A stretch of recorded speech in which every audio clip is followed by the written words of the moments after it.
Find us on LinkedIn. Follow us on Instagram. Gaining new subscribers is just one of the tasks you'll focus on when you become familiar with the social media marketing basics. There's plenty for a social media manager to do in a day, from content creation to audience engagement. Using social media for marketing requires a variety of skills and strategies. I'll dive into more of these skills and strategies in this video. Whether you want to hire someone to handle your social media promotion or take it on yourself, you'll have a pretty good understanding of social media marketing and management after this video. I can't talk about the basics without first giving you a definition of social media marketing. So let's start there. Social media marketing means using different social media channels to reach your target audience and achieve your business goals, whether those goals are to interact with more people or get more sales. Social media management is a similar term that refers to the action of putting together and implementing a social media marketing strategy for your business.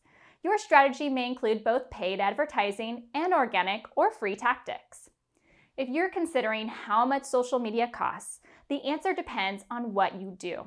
Running social media ads costs as much as your budget allows, with some minimum spend requirements in place on different platforms. An organic social media strategy doesn't necessarily have a set cost unless you pay someone else to do it.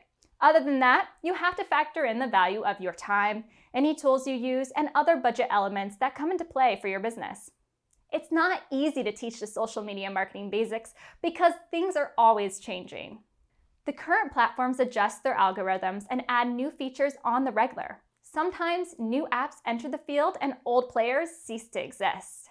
Because of this never-ending change, the number one thing to remember when getting started with social media is that the learning never stops. That means reading industry publications like the WebFX blog, Social Media Examiner, or Social Media Today, watching videos, reading books, following social media experts, and doing whatever else you can to stay on top of things. If this seems like a lot, that's because it is. And we haven't even gotten to the strategy portion yet. You might be better off hiring a social media manager or a team of social media professionals if you already have a lot on your plate. So now that you've gotten an overview of social media promotion, I'm going to explain what you can expect when crafting your strategy. I'll break this information down into 3 parts: before you post, when you're ready to post, and after you posted. Before you post content on social media. Posting on social media without a plan is like walking into a new house with the lights off and no one to guide you. It's certainly not ideal, and you'll probably bump into some obstacles you didn't anticipate. Ow! 3 social media marketing basics you should map out before you share content with your audience are who you want to reach, what goals you have, and your business's tone and style. Social marketing basic number 1, your audience. When content satisfies someone's needs or appeals to their interests, they're more likely to interact with your business and become loyal followers. Knowing who you're trying to reach on social media ensures that you share only what your audience wants and avoid wasting time with irrelevant content. Your audience is also incredibly important when you create social media ads. You don't want to pay money to target the wrong group of people. Proper audience targeting leads to successful campaigns that earn you a positive return on your investment. Social marketing basic number 2, your goals. Think of your goals as a destination and your strategy as the roadmap that leads to it. If you travel off course for too long, you may never get to where you want to go. Your whole strategy should align with your goals so you don't veer off the road. If you want to grow brand awareness, sharing sales-focused posts might turn people away. On the other hand, not promoting your business's products or services enough may lead to a missed sales opportunity. Social marketing basic number 3, your tone and style.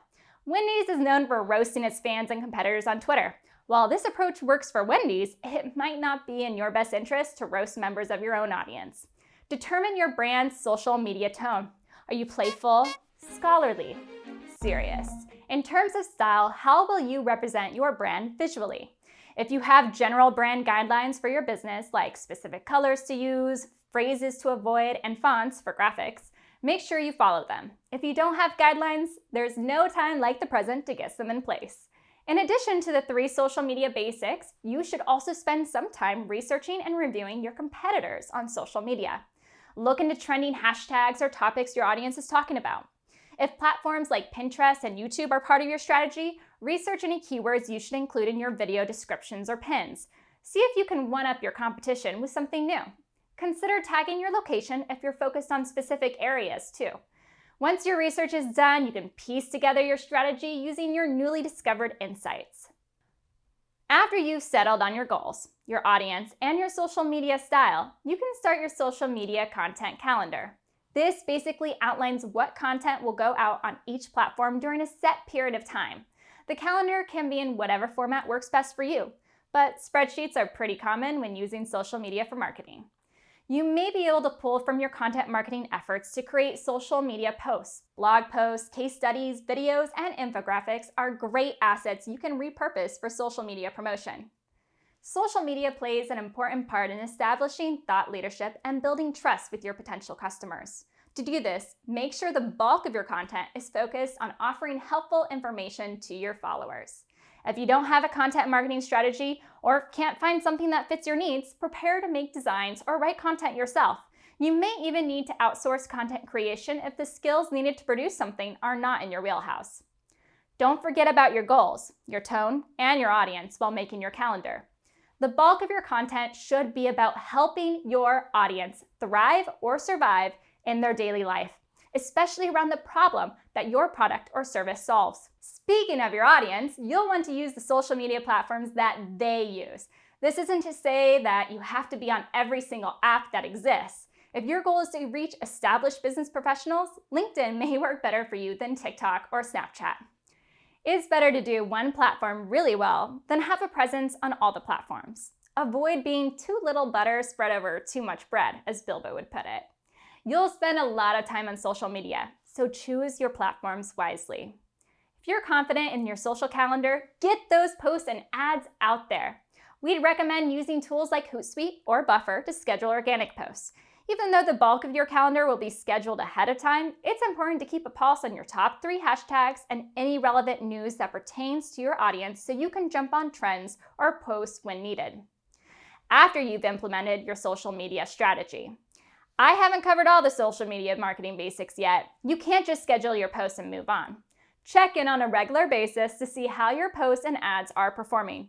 You can track social media metrics using the baked-in social tools on each platform, or your social media scheduling tool may offer its own analytics software. For more detailed metrics, such as how many people land on your website after interacting with your social media content, you'll need to set up a tool like Google Analytics and incorporate UTMs on each of the links that refer back to your website.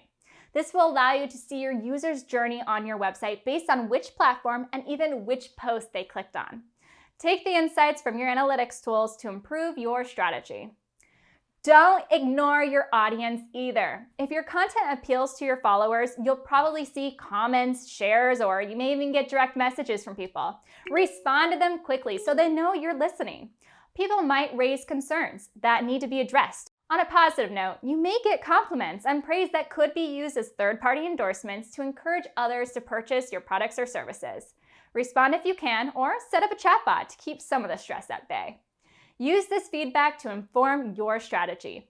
And this whole cycle repeats all over again when you're ready to plan more social content for your business. As I said earlier, it's important to keep up with industry news and trends so you know when and how to adjust your strategy. We can help with that. Check out our YouTube playlist on social media marketing, and don't forget to subscribe to our YouTube channel and our Revenue Weekly newsletter to keep learning about social media and other forms of digital marketing. Thanks for tuning in.